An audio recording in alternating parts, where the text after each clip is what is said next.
Vous écoutez Mystère Radio.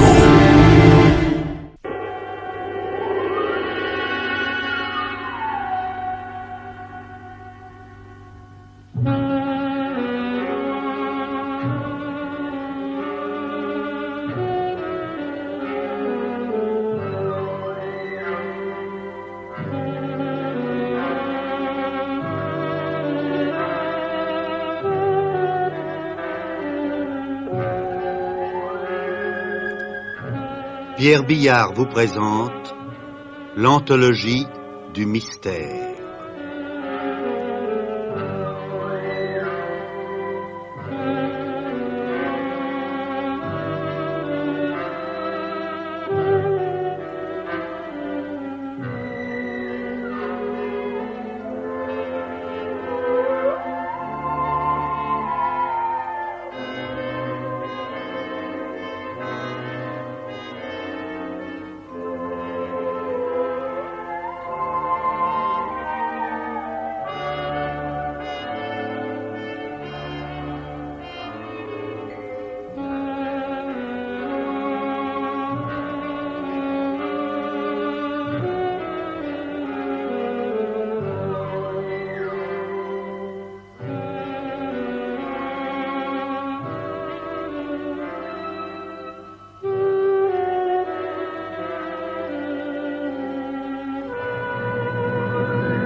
Francis, il va falloir être courageux, très courageux. J'ai une mauvaise nouvelle pour vous. Quoi, Bert? Mes parents. Vous n'avez plus de parents, Francis. Ils sont... tous les deux? Tous les deux. Un accident stupide. Sur la route d'Ettington. Un chauffard qui arrivait à toute vitesse a obligé votre père à une fausse manœuvre. La voiture s'est écrasée contre un arbre. Vos parents ont été tués sur le coup. Oh, j'ai de la peine, Bert. Plus de peine que je ne pourrais le dire. Je les aimais beaucoup. Vous savez, Francis, quelle part nous prenons à votre deuil. Je suis votre ami, votre camarade d'Oxford. Mon père avait beaucoup d'estime pour le vôtre. Mon père n'était qu'un comptable chez Limsey & Co., la maison de votre père. Il avait l'amitié de tous ses collègues et l'entière confiance de mon père. C'est d'ailleurs mon père qui a tenu à ce que je vous apprenne moi-même cet accident navrant. Sait-on qui l'a causé? Non. Mais à coup sûr une canaille, car il a filé sans s'arrêter, sans s'inquiéter des victimes. Quel lâche! Nous nous entendions si bien tous les trois. Je comprends votre douleur, Francis. Mais il faut réagir. Et le mieux, c'est de vous mettre tout de suite au travail.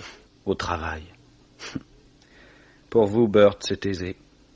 Votre père vous a pris dans sa maison de commerce, une des plus grosses de Liverpool. Vous êtes riche. Très riche. Je suis pauvre. Très pauvre. Et je ne sais rien faire. Vous venez de sortir de l'université d'Oxford, Francis. Oui. J'y ai appris à porter un chapeau melon et à tenir un parapluie correctement roulé, correctement accroché à l'avant-bras gauche. Mais vous avez été le capitaine du 8 qui l'an dernier a permis à Oxford de battre Cambridge de 2 longueurs. Cela ne me donne pas un métier. Si, Francis. Car vous n'allez pas croire que mon père, ancien d'Oxford, et moi, ancien d'Oxford, allons laisser dans l'embarras un ancien d'Oxford qui sait porter le melon, tenir le parapluie, et qui a donné à Oxford la victoire sur Cambridge. Dois-je comprendre que... Comprenez que vous entrez dans notre maison. Vous faites dorénavant partie de Limsey & Company. Vous y ferez d'abord un stage sous la direction de Joshua Mellit, le plus vieux chef de service.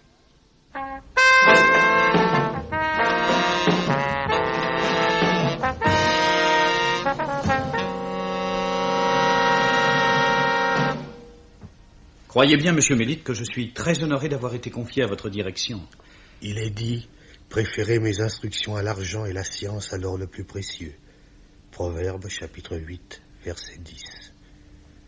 Soyez assuré que pour vous donner satisfaction, je n'épargnerai ni mon temps ni ma peine. Il est dit, le paresseux plonge sa main dans le plat et il ne la ramène pas à sa bouche. Proverbe, chapitre 19, verset 24. Je ferai de mon mieux, monsieur Mellit. Je crois être un garçon sérieux. Je suis tempérant. Je ne joue pas. Et je ne cours pas après les femmes. Un anneau d'or au nez d'un pourceau, c'est là une femme belle et dépourvue de sens. Proverbe chapitre 7, verset 22. Je me permets donc d'espérer que dans ce métier où j'ai tout à apprendre, vous voudrez bien au début m'aider un peu. Et il est dit, si tu vois l'âne succombant sous sa charge, tu aideras à le décharger. Exode chapitre 23, verset 5. Oh, vous êtes tout à fait aimable, monsieur Mélite. Je suis un vieil homme, instruit par l'expérience, nourri par la sagesse. J'étais dans les meilleurs termes avec votre pauvre père, et les sentiments honorables que j'avais pour lui, j'entends les reporter sur vous, Francis Bessette. Car il est dit, si ton frère devient pauvre près de toi, tu ne domineras pas sur lui avec dureté. Lévitique, chapitre 25, verset 43. Que savez-vous faire? Oh, je sais porter le melon et tenir le parapluie. Le melon et le parapluie font le gentleman. Soyez donc un gentleman, Francis Bessette, et parce que vous êtes un gentleman porteur du melon et du parapluie, n'oubliez jamais qu'il est écrit « Les lèvres de l'insensé se mêlent aux querelles, et sa bouche provoque les coups. » Proverbe, chapitre 18, verset 6.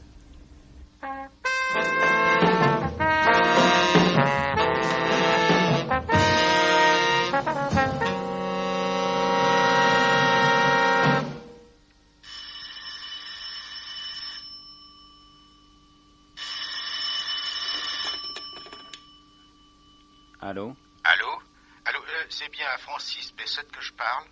Lui-même, oui. À qui ai-je l'honneur? Je suis Harry Hosley.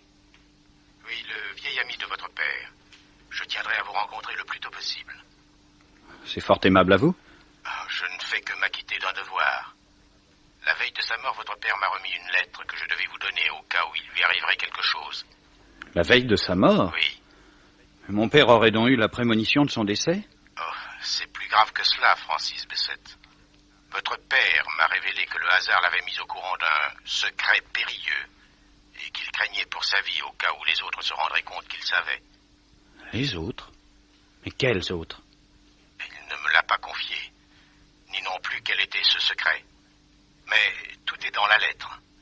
Et cette lettre? Oh, je la porte toujours sur moi. Venez la chercher dès que vous pourrez.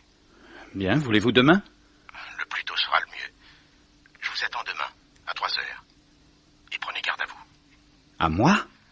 Les assassins de vos parents n'hésiteront pas à vous faire disparaître si vous les gênez.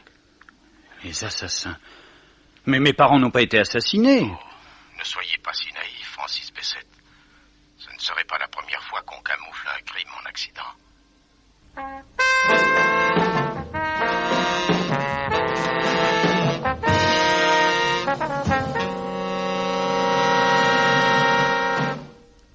Alors, monsieur Bessette, qu'avez-vous fait?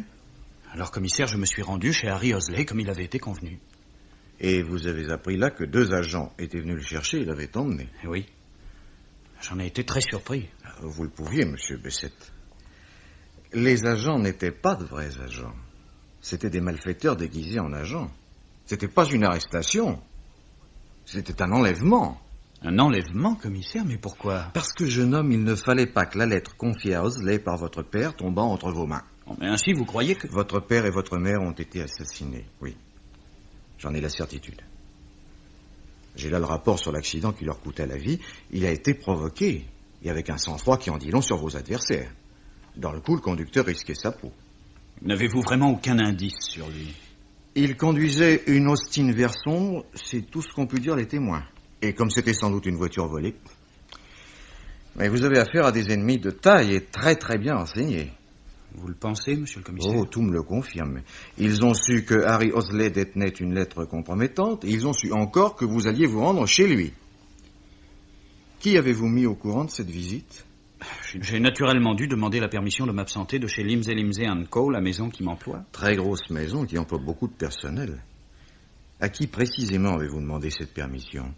À monsieur Mélite, mon chef de service, et à Burt Limsey, le fils du patron, qui est aussi mon ami. Mais des secrétaires, des dactylos, des téléphonistes ont pu également être au courant. Ça fait pas mal de gens dans une maison comme Limsey Co. Méfiez-vous à l'avenir, monsieur Bessette. Méfiez-vous. Mais enfin, commissaire, vous allez arrêter ces bandits. Ne vous faites pas trop d'illusions. Nous retrouverons peut-être un jour le cadavre d'Harry Osley. Nous ne serons pas plus avancés. Alors que dois-je faire? Oubliez tout cela. Je ne puis pas laisser impuni l'assassinat de mes parents. Je ne le veux pas. Dans ce cas, monsieur Bessette, nous nous reverrons sans doute. Je souhaite pour vous que ce soit quand vous serez encore en vie.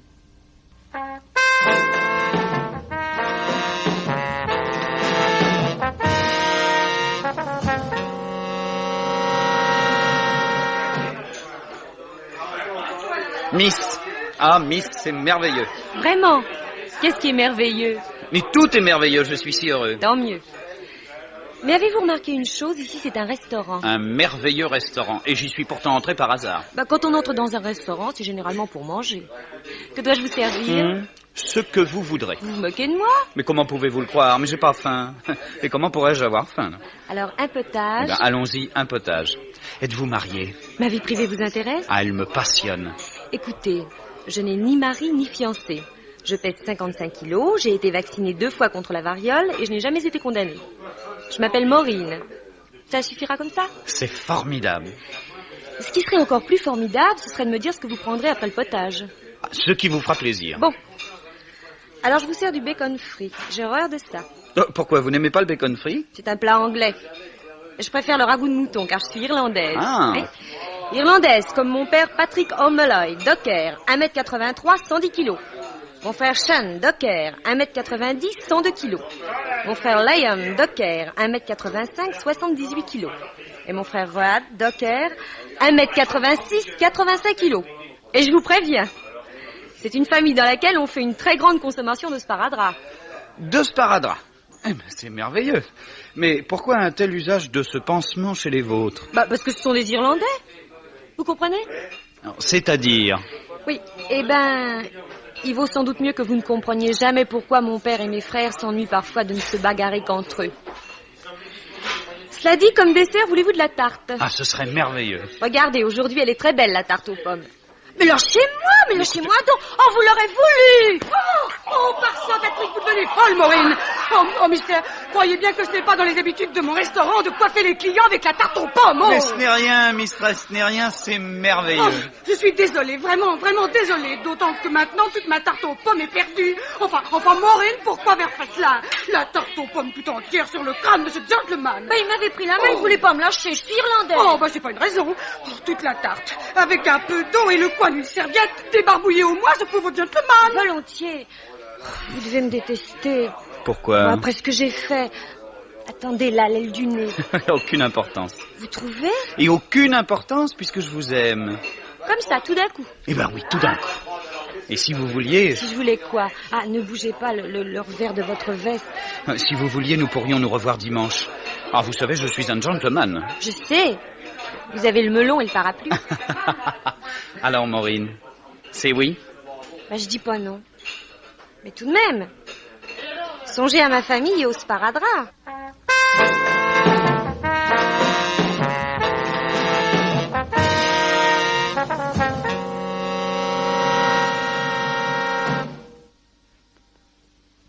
Ah, nous sommes bien ici, n'est-ce pas, Maureen?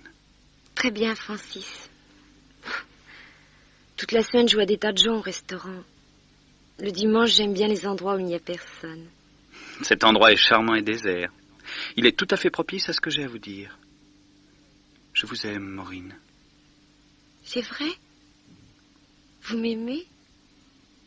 Je voudrais savoir pourquoi. Oh, parce que vous êtes jolie, parce que vous êtes gracieuse. Vous avez dû raconter ça à bien des filles. Non. Avant vous, je n'ai aimé qu'une femme. Anne. Mais ça vous est égal de la laisser tomber sans songer à son chagrin? Son chagrin? À qui? Et à cette Anne, à votre maîtresse. Je n'ai jamais eu de maîtresse. Et Anne est morte. Je vous demande pardon, Francis. Il y a longtemps? Un peu plus de 400 ans. C'était Anne Boleyn, une des femmes d'Henri VIII. Je ne la connais pas. Mais j'aime mieux ça que si ça avait été une Dolly encore vivante. Vous ne pouvez pas être jalouse. Tenez, je vous ai apporté quelque chose. Qu'est-ce que c'est? Quelques bonbons, tout simplement. Ça, c'est gentil. Braggy and Powell. Tiens, je connais pas ce magasin. Moi non plus. Mais si, c'est là que vous avez acheté ces bonbons. Voyez, c'est écrit sur le paquet. Ah oui, c'est vrai. Braggy and Powell. Ah, mais alors le type avait raison. Le type? Quel type? Non, le type en veston à carreaux. Qu'est-ce que vous me racontez, Francis? Je vais vous expliquer, Maureen. En vous attendant, j'étais entré dans un bar. Vous buvez, Francis? Du jus de fruits. Bon. Les Anglais boivent souvent et des liqueurs fortes. Je buvais mon jus de fruits. Un type entre. Un gros type en veston à carreaux. Il me bouscule un peu. Vous lui avez cassé la figure? C'était un très gros type. Et puis il l'avait peut-être pas fait exprès. Un Irlandais lui aurait quand même démoli la mâchoire. Mais voilà qu'en partant, il emporte le paquet de bonbons que j'avais acheté chez Dick & Even et que j'avais posé sur le comptoir. Cette fois, Francis, vous l'avez étendu pour le compte. Non, il s'est excusé. Ou presque. Et il m'a rendu mon paquet. Enfin, ce que je croyais être mon paquet de bonbons et qui n'était pas mon paquet de bonbons. Paquet de bonbons pour paquet de bonbons. Je l'ouvre? Mais bien sûr, Maureen.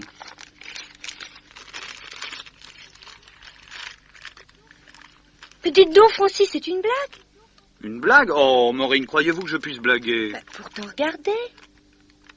Ce qu'il y a dans le paquet de bonbons, c'est une boîte en fer. Et dans la boîte en fer, du sucre en poudre. Du sucre en poudre? Ah non, n'y touchez pas, Maureen, attendez que j'y goûte. Bon, Maureen, je crois que nous voici dans une drôle d'histoire. Pourquoi? Félicitations, mon petit gars. Vous? Encore vous? Et ici? Avec votre veston à carreaux, je vous reconnais. Ouais, faudrait pas croire, petit, que je t'aurais laissé filer comme ça, hein. J'étais à peu près sûr de te retrouver par là. Pour des tourtereaux. Hein? C'est idéal. Puis alors, vrai pour ta pépé, hein, pardon. Alors là, hein, chapeau. Mais dites donc, gros tas. Ça ne vous dirait rien de faire un petit plongeon dans la rivière, histoire de vous rafraîchir les idées? Et c'est peut-être toi qui vas m'y envoyer, souris. Alors, je vous prie de vous exprimer plus correctement à l'égard de Miss O'Mulloy. Oh, Milord, faites excuses. Tout le monde ne peut pas être gentleman, hein? Bon, seulement assez de politesse comme ça. Allez, refile-moi la camelote. Enfin... Allez, ça va. Tout à l'heure, je n'ai rien pu dire. Il y avait trop de monde. Mais pour m'envoyer à la campagne, alors là, tu fais pas le poids, hein? Non, je te le dis, tu fais pas le poids. Je vais te le montrer. Savez-vous qu'il est arrivé que des poids plumes étendent des poids lourds bien au-delà de 10? Toi, la tordue, t'as un joli museau, mais ça pourrait devenir une tête à claque. Et de celles qui font saigner. Francis, si vous m'aimez, cassez tout de suite la figure à ce sale gorille!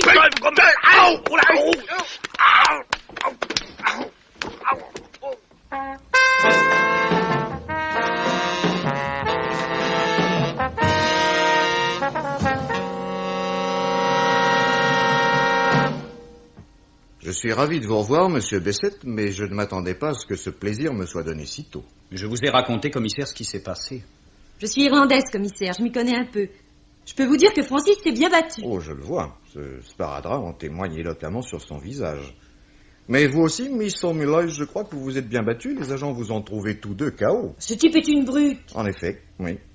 Une brute. D'après le signalement que vous m'avez donné, je le connais.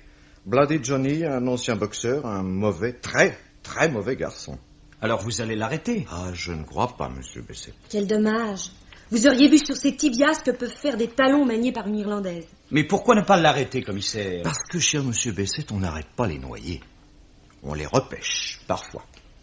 Vous pensez bien que ceux de sa bande ne pardonneront pas à Bloody Johnny de posséder avec de gros muscles une si petite tête et d'avoir commis une telle bévue. Quelle bévue? Celle de penser qu'il n'y avait pas de moyen plus efficace et plus discret que ces poings pour vous reprendre ce paquet de cocaïne, car c'était bien de la cocaïne qui était dans le paquet. Je crois, oui.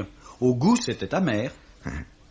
Brian Powell est un magasin qui n'existe pas. C'est un nom que les trafiquants mettaient sur les paquets de drogue pour que ceux qui sont chargés de les transporter les reconnaissent.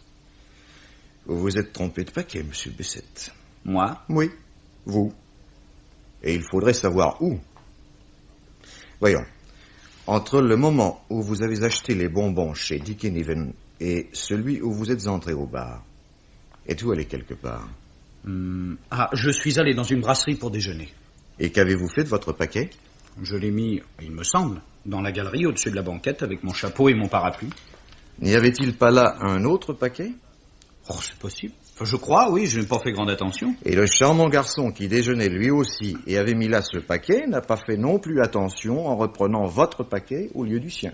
Vous savez, on aurait tout à fait cru que c'était un paquet de bonbons, on pouvait se tromper. Oh, j'en doute pas, les trafiquants sont prudents. L'erreur de Bloody Johnny est d'avoir voulu à tout prix récupérer le paquet de drogue qui était entre vos mains. Voilà du coup la police prévenue, le truc est vanté, et c'est pourquoi votre type en veston à carreaux terminera, si c'est pas déjà fait, sa carrière dans la Mersey avec au cou un bloc de ciment. Ou bien un petit trou dans la tête à Liverpool, on ne sait jamais. Et maintenant, commissaire, que dois-je faire? Pour l'instant, prendre votre chapeau melon et votre parapluie et raccompagner votre charmante compagne chez ses parents en leur expliquant pourquoi ce soir leur fille rentre un peu tard. Très bien, commissaire. J'y vais. Vrai, Francis? Vous me reconduisez chez moi? Certainement, Maureen. Vous êtes merveilleux. Vraiment, Maureen? Mais n'oubliez pas, chérie, que pour l'instant, je ne vous vois que d'un œil. Celui que le gorille n'a pas fermé.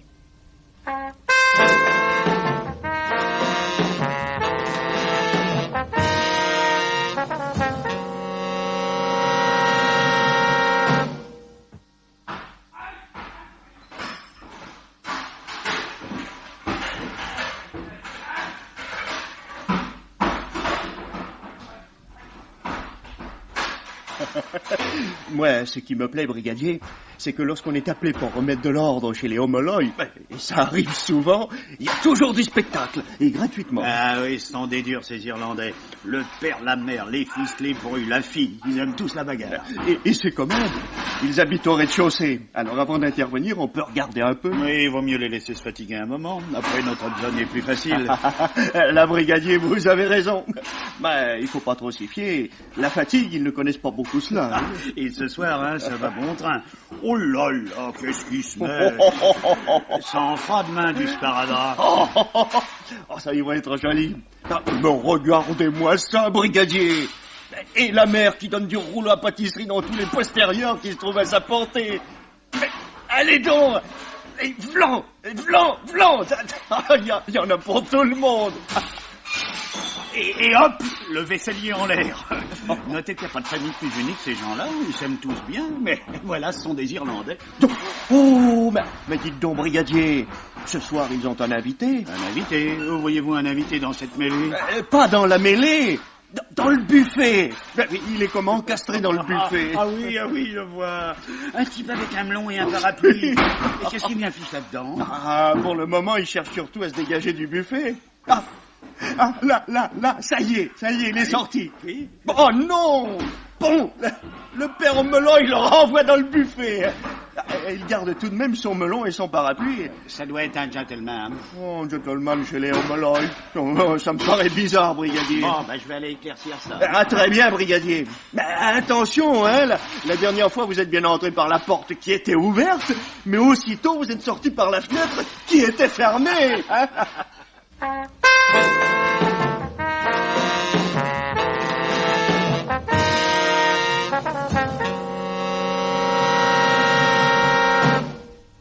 Monsieur Francis Bessette. Monsieur Josua Mellit. Monsieur Francis Bessette, il est dit, les mouches mortes infectent l'huile du parfumeur. Ecclésiaste, chapitre 10, verset 1. C'est pourquoi je ne parfumerai pas mes reproches de l'huile de l'hypocrisie, monsieur Bessette. Je vous écoute, monsieur Mellit. Je vous demande donc, monsieur Bessette, si la maison Lumsden Company, qui est très honorablement connue sur la place de Liverpool, peut espérer vous voir venir en ses bureaux autrement que couvert d'un sparadrap si fourni qu'il ne laisse guère apercevoir votre figure humaine. Je suis moi-même désolé de l'aspect que me donne ce sparadrap, mais je crois que sans lui, mon aspect serait encore plus déplorable. Un accident, sans doute. Plutôt une succession fortuite d'événements aussi fâcheux qu'imprévisibles. Vraiment? Oui, d'abord une divergence d'opinion avec un gentleman en veston à carreaux, qui n'était pas vraiment un gentleman, au sujet d'un paquet de sucre en poudre, qui n'était pas vraiment du sucre en poudre. Il est dit, la pression du nez produit le sang et la pression de la colère produit des querelles. Proverbe, chapitre 30, verset 33. C'est ça, la pression brutale du nez sous le poing produit du sang. Exact. Et puis il y a une petite réception chez ma future belle famille. Oui, les parents d'une jeune Irlandaise que je désire épouser. Il est dit, pourquoi mon fils serais-tu épris d'une étrangère et embrasserais-tu le sein d'une inconnue? Proverbe, chapitre 5, verset 20. Écoutez, monsieur Mellit, il est dit, Certes, je suis plus stupide que personne, Proverbe, chapitre 30, verset 2. Mais il est également dit, tu es belle, mon ami, comme Tirzah, agréable comme Jérusalem. Cantique des Cantiques, chapitre 6, verset 4. Mais il est dit, monsieur Bessette, la bouche des étrangères est une fosse profonde, Proverbe, chapitre 22, verset 14. Et encore, les querelles d'une femme sont une gouttière sans fin, Proverbe, chapitre 19, verset 13. Mais ma fiancée n'est pas étrangère, elle est irlandaise. Il n'est pas dans les coutumes des filles d'Angleterre de couvrir la figure de ceux qu'elles aiment d'un voile de sparadrap. Je vous prie, monsieur Mélite, de voir en ce sparadrap la preuve de la chaleur avec laquelle m'ont accueilli le père et les frères de celle dont je veux faire ma femme. Lorsqu'ils ne vous reçoivent pas avec une telle effusion, monsieur Bessette, à quoi s'emploient ces gens? Ils sont dockers sur le port, monsieur Mélite. Dockers. J'ai le devoir de vous faire connaître que la maison Lumsden Company ne saurait en aucune façon admettre qu'un de ses employés appelé à occuper un poste important, et même s'il n'y est point appelé, prenne comme épouse la fille et la sœur de Docker. C'est le cadet de mes soucis. Vous vous moquez de votre avenir. Non, mais je n'entends pas lui sacrifier mon bonheur. J'ai le regret de vous dire, monsieur Francis Bessette, que j'estime m'être trompé sur votre compte et que je serai obligé dorénavant de vous placer dans mon jugement sur le même plan que Burt Lumsey. Oh non, monsieur Mélite, Burt n'est pas aussi mauvais que vous vous l'imaginez. Il n'est pas mauvais, il est pire. Il a la volonté d'être mauvais. Que lui reprochez-vous? Il a le goût des objets de perdition, les boissons fortes, les filles légères, et les véhicules automobiles. Ce sont là des plaisirs qu'un homme comme lui peut se permettre. Il est jeune, il est riche. Les plaisirs qu'il a choisis sont les plus dispendieux. Burt dépense plus d'argent qu'il n'en gagne ici. Son père peut lui donner ce qui lui est nécessaire. Votre père, Francis Bessette, votre père, qui était comptable dans cette maison, savait ce qui s'y passait et ce qui s'y passe toujours. Quand il a besoin d'argent, Burt en prend dans la caisse. Dans la caisse? Ah, mais ça, c'est du... Mais ça, c'est le commencement d'une pente fatale dont la déclivité ne peut que s'accentuer. Vraiment, vous croyez que Burt... Je sais que les besoins d'argent de Burt Lumsey sont énormes. Je sais qu'il y a des trafics qui rapportent beaucoup d'argent à ceux qui ne craignent pas la honte de s'y livrer. Et je sais que qui a bu à la coupe de la honte revient à cette ivresse. Burt ne peut pas avoir commis une action honteuse. Il a commis la honte des hontes, car il est écrit « Tu ne convoiteras point la femme de ton prochain, ni sa servante, ni son bœuf, ni son âne. » Deutéronome, chapitre 5, verset 21. Burt, j'en suis certain, ne convoite ni bœuf, ni âne. Mais il convoite la femme et la servante. Et elle n'est qu'une même et seule personne, car la dactylographe est la servante, mais elle peut aussi être, par certains côtés, l'épouse. Vous voulez insinuer que Sarah Colson... Cette fille qui est belle de forme, agréable de visage, qui porte le feu dans ses cheveux et l'enfer dans ses yeux... Et qui zozote terriblement. Cette Sarah Colson, étant dactylographe, est la servante de M. Lumsey, le père, et elle lui est, par certains côtés, épouse, car M. Lumsey est veuf, et la chair est faible. Et Burt...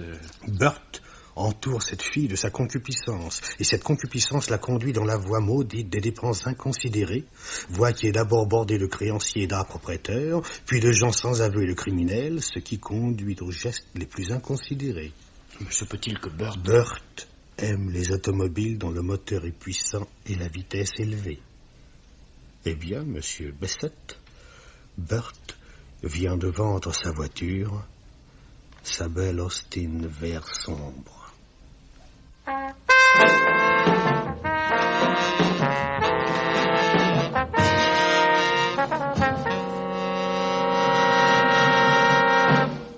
C'est vous ici? Et faut-il vous répéter que j'aime pas les Anglais? Même avec le chapeau melon et le parapluie roulé. Mais monsieur O'Mulloy, ce qui m'amène chez vous, c'est... Je sais ce qui vous amène chez moi, monsieur Francis Bessette. Comme ça, à l'improviste et sans me prévenir. Sinon, j'aurais peut-être mis mon costume propre. Et ça n'aurait rien changé à la chose. Là n'est pas la question. En effet.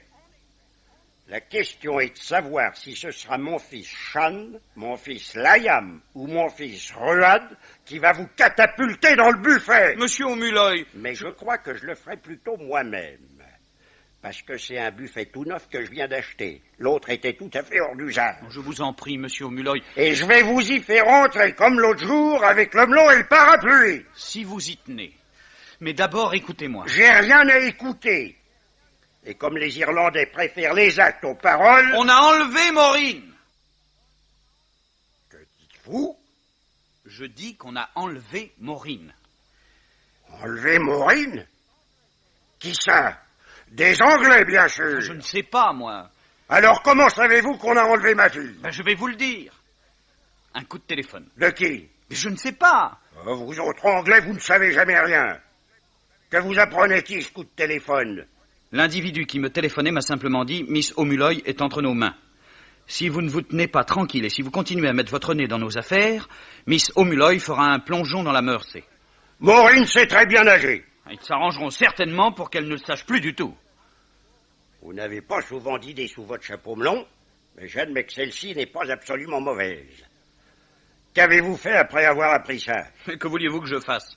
J'ai téléphoné à la police et je suis venu ici vous avertir. Téléphoner à la police, c'était idiot. Venir ici, c'était mieux. Monsieur O'Mulloy. Taisez-vous. Je verrai plus tard si je vous envoie ou non dans le buffet. Mes gars, vous avez entendu? On a enlevé votre sœur. Silence! Dans les cas graves comme dans les autres, c'est moi qui commande ici. Sean, alerte tous les Irlandais du port, depuis Glaston jusqu'à Herculaneum. Bon. Toi, Liam, préviens tous les chefs de clan irlandais et qu'ils mettent leurs hommes en action. Oui. Et toi, Ruad, va ramasser tous les Irlandais que tu trouveras dans les bistrots. Ouais. Moi, je me charge des dockers. Compris? En avant, Irlande! Et moi, monsieur O'Mulloy? Vous, le gentleman, vous allez faire le tour des pharmacies et rafler tout ce que vous trouverez de sparadrap. Il en faudra sans doute beaucoup après notre petite opération.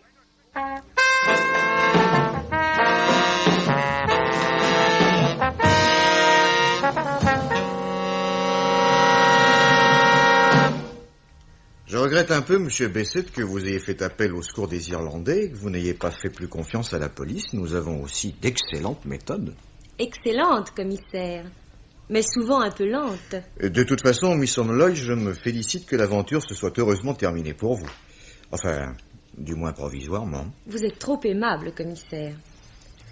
Mais je vous avoue préférer me trouver dans le fauteuil de votre bureau que bâillonné et ficelé comme un saucisson sur la paille pourrie du vieil entrepôt de Pleasant Street. Je vous comprends, Miss O'Mulloy, mais puis-je vous demander comment fut si vite découvert l'endroit où vous étiez séquestré? C'est très simple. Mon père a alerté tous les Irlandais de Liverpool. Ah, évidemment, ça fait du monde. Un Irlandais avait remarqué dans la journée que 2 femmes entraient dans l'entrepôt de Pleasant Street et qu'une seule en sortait. Ça lui a paru bizarre. Mm-hmm. Des femmes dans les entrepôts, ça se voit pas souvent. Il a fait savoir ça. Mon père et mes frères se sont rendus à l'entrepôt. Maureen omet de vous dire, commissaire, que je les accompagnais. Ah, je m'explique, monsieur Bessette, pourquoi votre nez est orné d'un morceau de sparadrap. C'est-à-dire que c'est une erreur. Oui, vous comprenez, dans l'obscurité, un coup de poing de Liam ou bien de Ruad, on ne sait pas. Ce sont des choses qui arrivent dans les bagarres. Oh, commissaire, mon père le regrette assez. Il n'y a pas eu de bagarre. Pas de bagarre? Non, il n'y avait qu'un seul homme pour me garder. Ah, parfait. Parfait, voilà un gaillard auquel nous pourrons demander quelques éclaircissements. Ah ben certainement pas, commissaire. Et pourquoi? Pour la bonne raison qu'il est mort. Mort? Oui, un petit coup de clé à molette que mon frère Sean tenait à la main. Il faut dire que le bonhomme menaçait mon père de son revolver. Dommage. Mais vous m'avez dit que 2 femmes étaient entrées dans l'entrepôt. L'une, c'était vous, Miss O'Mulloy. Bien sûr. Mais l'autre? L'autre, c'était la fille qui était venue me chercher à mon restaurant en me racontant que Francis avait été victime d'un accident et qu'il me réclamait à son chevet. Truc classique. Et quelle était cette fille? Une jolie fille, grande, bien faite, chic, avec des cheveux roux. Et qui zozotait, mais zozotait. Je la connais, commissaire. Vous? Oui, c'est Sarah Colson. Ah, très bien. Sarah Colson. Et que savez-vous d'elle? Elle est dactylographe chez Limsey Co. Mais elle est aussi très bien, vous me comprenez, très bien avec le patron, Clive Limsey. Et probablement aussi avec le fils, Burt Limsey. Et cela, pour moi, commissaire, c'est terrible. Terrible. Pourquoi terrible, monsieur Bessette? Faut-il vous le dire, commissaire? Burt Limsey est mon ami. Clive Limsey, son père, est mon patron et protecteur. Quand mes parents sont morts, ils ont été l'un et l'autre très bons pour moi. C'est à eux que je dois mon emploi. Je voudrais n'avoir pour eux que de la reconnaissance. Hélas, commissaire, j'ai dû remarquer trop de choses. Lesquelles, monsieur Bessette? Il m'est douloureux de vous le dire. Ceci, d'abord. Burt possédait une Austin vert sombre. Mes parents ont été tués par le conducteur d'une Austin vert sombre. Le fait est qu'il y a en circulation très peu d'Austin vert sombre. Vous aussi, commissaire, vous avez fait ce rapprochement. Et que diriez-vous si vous saviez que Burt vient de vendre l'Austin? Comme s'il avait voulu se défaire de l'arme du crime, peut-être pour n'avoir pas à répondre, je ne sais pas, moi, d'un phare brisé ou d'une éraflure de la peinture. Possible. Continuez, monsieur Bessette. Eh bien, il y a encore ceci. Limsey & Co. est certes une très grosse maison de commerce, mais Burt Limsey dépense beaucoup. Beaucoup et sans compter. Quand il lui faut de l'argent, et il lui en faut toujours, vous comprenez, les bars, les courses, le jeu, les filles... Oui, je vois ce que c'est. Quand il lui faut donc de l'argent, Burt le prend dans la caisse de la maison. Cela y fait des trous. De gros trous. Mon père était comptable. Il a dû constater ces trous qui mettaient l'équilibre de la caisse en péril. Burt n'a pas voulu que mon père puisse parler. Oh, monsieur Bessette.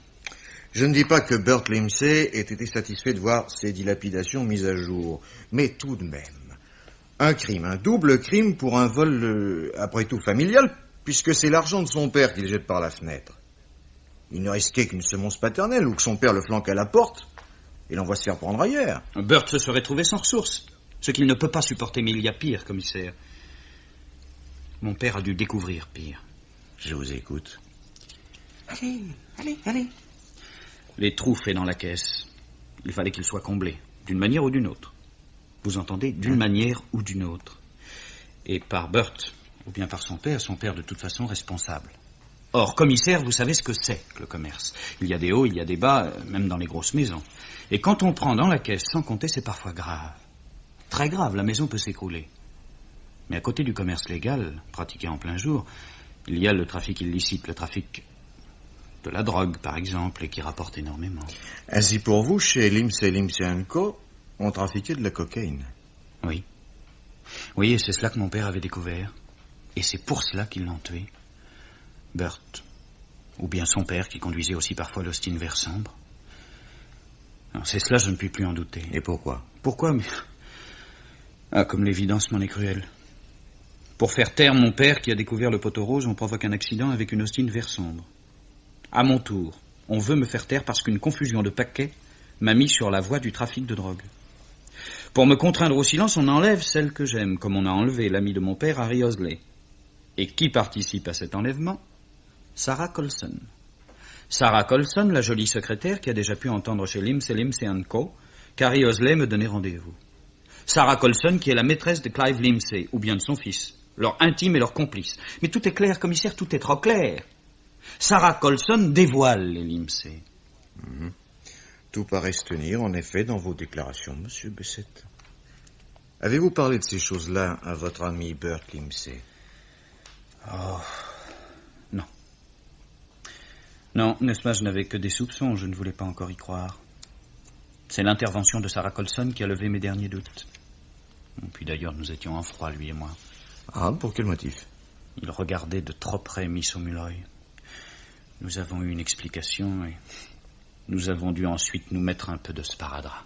Vous voyez, commissaire, Francis commence à être de ma famille. Je le constate. Mais pour prouver que Francis a raison, il y a un moyen tout simple. Lequel, Miss O'Mulloy? Interroger Sarah Colson, commissaire.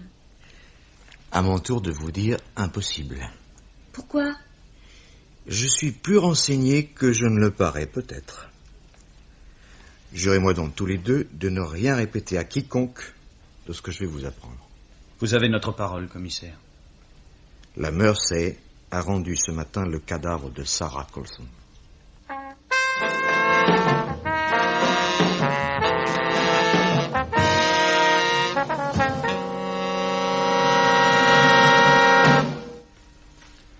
Eh bien, mais c'est charmant.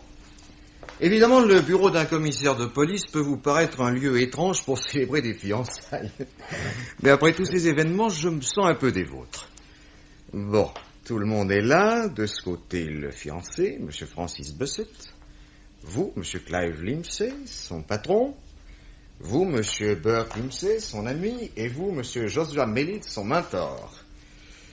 Et de l'autre, la fiancée, Miss Maureen O'Mulloy, sa mère, ses 3 frères, et vous, son père, Patrick O'Mulloy. Je tiens à faire une déclaration. Si je donne mon consentement au mariage de Maureen avec le gentleman au chapeau melon, c'est pour réparer une erreur de jeunesse. Vraiment, monsieur O'Mulloy? Oui. Un jour, il y a quelque chose comme 30 ans, j'ai vu une femme qui allait rouler sous un tramway. Et elle y passerait, si je l'avais pas prise dans mes bras au dernier moment. J'étais jeune. Comme elle était dans mes bras, je l'ai gardée. Et je l'ai épousée. Et c'est alors que je me suis aperçu que c'était une Anglaise. Non. Oui, une Anglaise. Trop tard, c'était fait. Ça n'empêche pas qu'elle m'a rendu heureux. Et que nous formons l'Anglaise, mes gars, ma fille, et moi, une famille unie. Unie et paisible. Et je casserai la figure à qui dira le contraire, Seulement, à la réflexion, puisque j'ai pris une fille à l'Angleterre, je trouve juste que je lui en rende une. C'est très juste, monsieur O'Mulloy, je vous félicite de votre probité. Ah, je suis irlandais, moi. Je suis honnête. Oh, Miss O'Mulloy, voulez-vous avoir l'amabilité de voir qui sonne à la porte? J'avais pourtant dit qu'on ne nous dérange pas.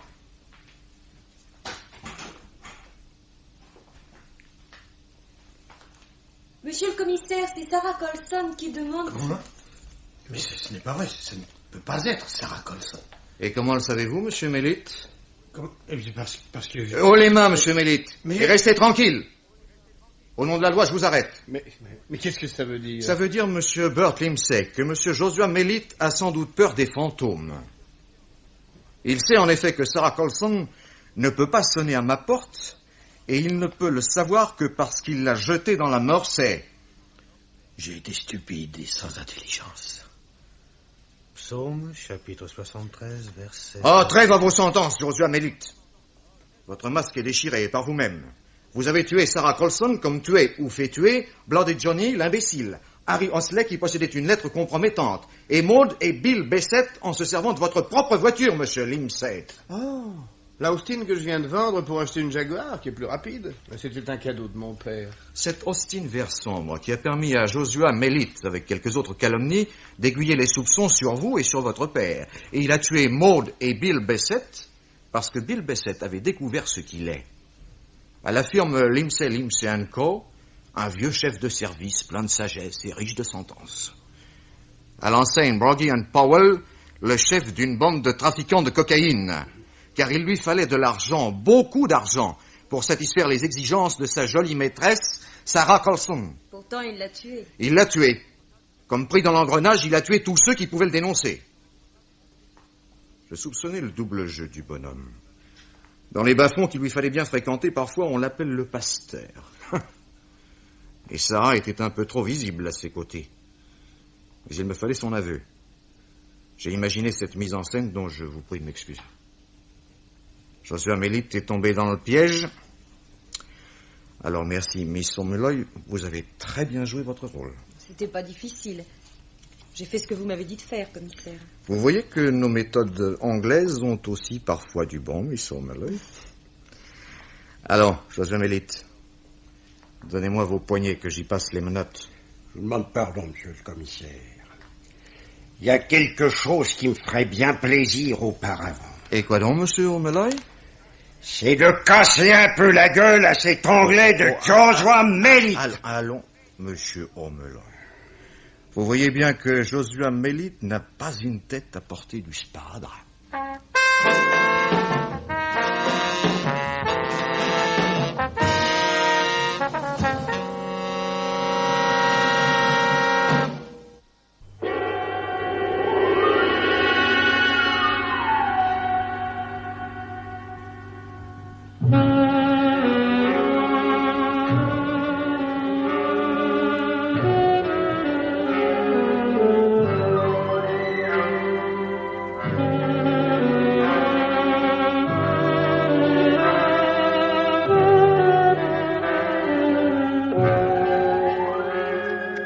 Amour et sparadrap.